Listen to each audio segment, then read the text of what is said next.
Welcome back, family. We are so grateful that you chose to tune in today as we continue our 21-day fast.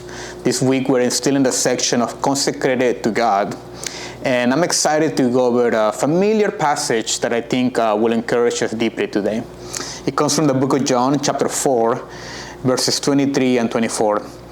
Jesus was speaking to the Samaritan woman. He's beginning to confront her / encourage her for a bit as she begins to realize that he's the promised one, the Messiah. And Jesus, in all of his kindness, begins to reveal himself. And this is one of the things that he shares to encourage her. He says, "Yet a time is coming and has now come when the true worshipers will worship the Father in the Spirit," capital S, "and in truth.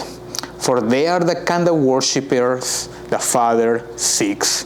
God is a spirit, and his worshipers must worship in the spirit and in truth."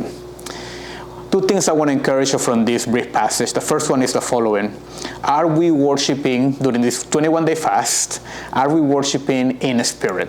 That is, are we giving our worship and our allegiance, our devotion in the power of the Holy Spirit? Are we inviting God into this fast, today even, or are we relying on ourselves?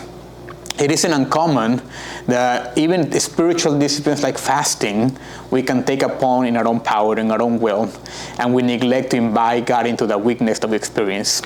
So if you're feeling a little hungry, perhaps a little irritated, a little frustrated, maybe you're feeling like, I don't know if I can do this. I want to encourage you, are we worshiping in spirit today? Are we inviting God's power to not only expose things in our lives, but to help us keep going, to help us seek him? And next, are we worshiping in truth? Are we truth in this passage just means Christ, right?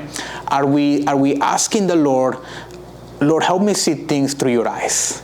Lord, I want to experience you more during this season. God, I want this fast to be a time where I truly worship, regardless of the place we're in.